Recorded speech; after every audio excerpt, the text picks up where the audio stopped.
Pagi dok. Baik, Bapak perkenalkan, saya Dr. Dewi, dokter yang sedang berjaga di klinik hari ini. Baik, bismillahirrahmanirrahim. Sebelumnya saya izin mencatat identitas Bapak terlebih dahulu ya Pak ya. Dengan Bapak siapa? Bapak Wahyu. Baik, Bapak Wahyu. Usianya berapa tahun Pak? 30 tahun dok. Baik, 30 tahun ya Pak ya, laki-laki. Kemudian untuk pekerjaannya apa ya Pak? Driver Gojek.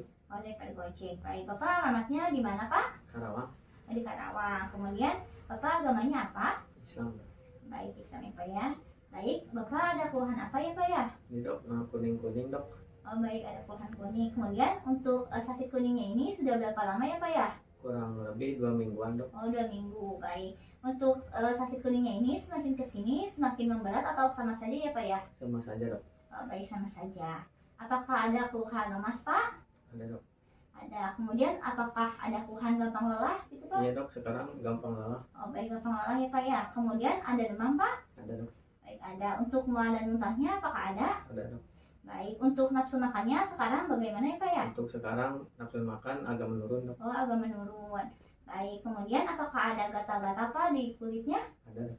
Baik, ada ya Pak ya. Kemudian Bapak punten, untuk kencing, warna air kencingnya ini seperti apa ya Pak ya? Untuk warna kencing dok agak kental seperti teh. Oh, agak kental. Jadi agak coklat gitu ya Pak ya? Iya dok. Oh, baik. Kemudian untuk berat badannya sekarang bagaimana Pak? Apakah menurun, bertambah berat atau sama saja? Sama saja dok. Oh, baik. Kemudian Bapak pernah nggak Pak muntah kayak kehitaman gitu Pak seperti kopi? Pernah dok. Oh, pernah. Baik. Kemudian Bapak apakah ada keluhan perutnya seperti membesar? Tidak ada dok. Tidak ada. Kemudian untuk benjolan di perut apakah ada? Tidak ada. Tidak ada. Kemudian untuk nyeri di sekitar perut kanan bagian atas apakah ada Pak? Nggak ada dok. Tidak ada. Kemudian untuk BAB-nya nih Pak, saat dilihat tinjana ini berwarna apa ya Pak ya? Apakah normal seperti biasanya ataukah ada perubahan? Nggak pernah dok. Oh, baik. Kemudian untuk keluhan sakit kuningnya sekarang ini, apakah Bapak juga dulu pernah mengalaminya Pak? Untuk sekarang dok, baru sekarang dok. Oh, jadi baru pertama kali ya Iya. Pak ya? Baik, Bapak saat akan makan apakah cuci tangan terlebih dahulu? Cuci tangan dok. Baik, cuci tangan ya Pak ya. Untuk sebelumnya apakah Bapak pernah mengkonsumsi obat-obat untuk sakit jamur? Nggak pernah dok.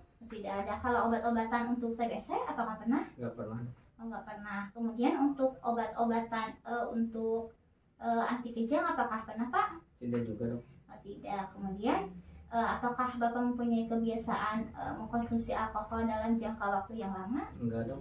Oh, tidak ya Pak ya. Alhamdulillah. Kemudian apakah pernah melakukan transfusi darah Pak? Belum pernah dok. Oh, belum pernah. Kemudian untuk operasi Pak, apakah sebelumnya pernah menjalani operasi? Belum pernah dok. Oh, belum pernah. Baik. Bapak punten sudah menikah? Sudah dok. Oh, sudah. Punten ya Pak ya. Apakah Bapak pernah berhubungan dengan wanita PSK seperti itu Pak? Pernah dok. Oh, pernah. Kalau boleh tahu kapan Pak? Kurang lebih 2 bulan yang lalu dok. Oh, baik, 2 bulan yang lalu ya Pak ya. Punten Pak, apakah Bapak pernah melakukan hubungan seksual dengan sesama jenis? Enggak dok, saya normal. Oh, baik. Tidak ya Pak ya. Baik. Apakah Bapak menggunakan narkoba suntik dan berganti-ganti jarum suntik? Enggak dok. Tidak ya Pak ya.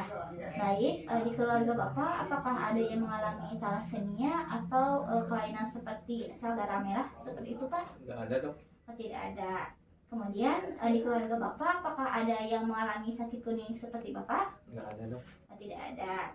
Baik, Bapak, alhamdulillah untuk tanya jawabnya sudah selesai dilakukan ya Pak ya. Mungkin untuk yang selanjutnya nanti akan saya lakukan pemeriksaan fisik kepada Bapak. Apakah bersedia Pak? Sedia dok. Baik, maka Pak silakan. Baik, sebelum melakukan pemeriksaan kita cuci tangan apakah menurut WHO dan kita gunakan gloves.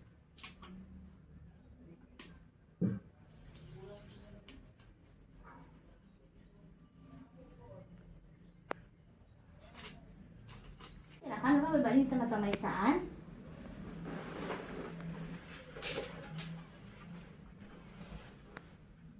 Baik, bismillahirrahmanirrahim. Yang pertama kita akan lakukan pemeriksaan umum. Kita lihat sklera iterik. Baik Bapak, silakan melihat ke bawah Pak. Kemudian kita lihat konjungtiva anemis. Baik Bapak, silakan melihat ke atas Pak. Baik, kemudian kita lihat apakah frenulum lingualnya berwarna kuning atau tidak. Baik Bapak, silakan buka mulutnya dan angkat lidahnya Pak. Baik, kemudian kita cium apakah ada bau vetor hepatikum atau tidak. Vetor hepatikum ini suatu sensasi yang berbau amonia. Baik, nah selanjutnya kita lakukan pemeriksaan pada bagian abdomen. Punten Bapak, silahkan diangkat ya Pak ya, bajunya sampai sebatas dada. Yang pertama kita lakukan inspeksi. Kita lihat pola pernapasannya apakah torakoabdominal atau abdominal toraka. Kemudian kita lihat apakah ada cabut medusa. Kita lihat di sekitar bagian umbilikus abdomen apakah ada pembesaran dari pembuluh darah vena atau tidak. Kemudian kita lihat apakah ada pembesaran perut atau distensi abdomen. Selanjutnya kita lakukan palpasi. Pertama kita rasakan apakah ada pembesaran dari hepat atau tidak. Caranya yaitu tangan kiri berada di bagian bawah perut. Setelah itu tangan kanan akan menelusur dari right lower quadrant ke bagian atas. Baik Pak, silakan tarik nafas, keluarkan. Tarik nafas Pak, keluarkan. Tarik nafas Pak, keluarkan. Kemudian jika terdapat pembesaran hepar, maka kita tentukan apakah ada nyeri tekan, kemudian bagaimana konturnya dan bagaimana struktur dari hepar tersebut. Kemudian kita lakukan pemeriksaan pada spleen, apakah ada pembesaran pada spleen atau tidak. Caranya yaitu tangan kiri menyimpan di bagian flank region di bagian kiri. Setelah itu tangan kanan akan menelusur dari garis Sharpner. Baik, kita lakukan. Tarik nafas Pak, keluarkan. Tarik nafas Pak, keluarkan. Tarik nafas Pak, keluarkan. Baik, kita rasakan apakah ada pembesaran dari spleen atau tidak dengan cara menganalisis dari spleen border. Yang selanjutnya kita lakukan perkusi. Perkusi abdomen ini dilakukan untuk melihat apakah ada shifting dullness atau tidak. Caranya yaitu kita letakkan tangan kiri di bagian garis bawah umbilikus.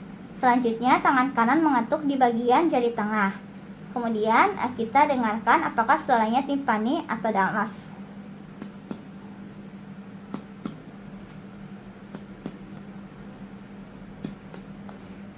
Jika suaranya ini timpani, maka itu adalah suara yang normal. Dan tentukan suara tertinggi dari timpani tersebut.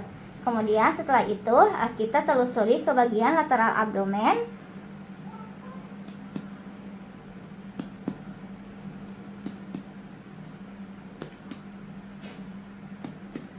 Kemudian jika terdengar dullness, minta pasien untuk berbaring menyamping ke arah kiri. Baik Bapak, silahkan menyamping ke arah kiri ya Pak ya. Kemudian setelah itu kita perkusi lagi.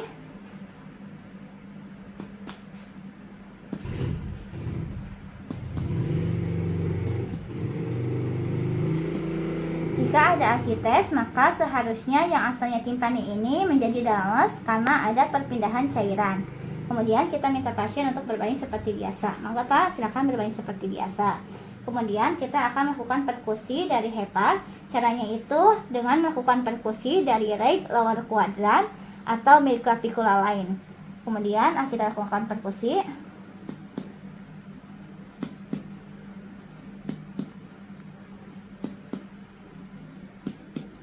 Suara abdomen ini normalnya timpani. Setelah di bagian bawah arcus costarum terdengar dullness, maka itu merupakan batas bawah dari hepar. Yang selanjutnya kita lakukan perkusi dari bagian atas arcus costarum ke bagian bawah.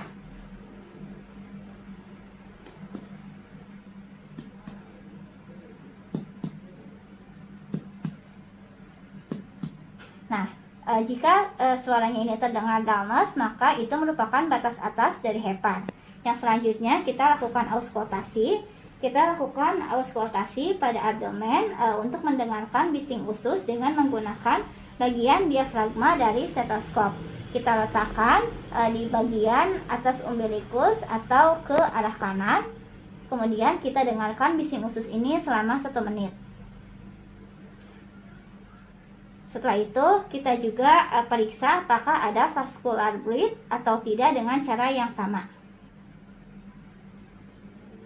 Yang selanjutnya kita lakukan pemeriksaan pada aspek-aspek lainnya pada pemeriksaan jaundice yang dikarenakan karena gangguan hepar. Yang pertama kita lihat apakah ada spider nape atau tidak. Biasanya spider nape ini terlihat di bagian toraks ataupun dada. Yang selanjutnya kita lakukan pemeriksaan fluffing tremor, yaitu dengan cara tangan kita ini memegang bagian tangan pasien lalu kita tarik ke belakang, tunggu agak sedikit lama lalu kita lepaskan. Yang selanjutnya kita lihat apakah ada palmar erythema atau tidak. Nah, palmar erythema ini biasanya terlihat di bagian telapak tangan, apakah terlihat kemerahan atau tidak. Baik Bapak, alhamdulillah pemeriksaannya telah selesai dilakukan ya Pak ya. Bapak silakan dirapikan kembali Pak untuk pakaiannya. Baik Bapak, apakah ada yang ditanyakan dulu Bapak? Ada dong. Baik, hatur nuhun Bapak.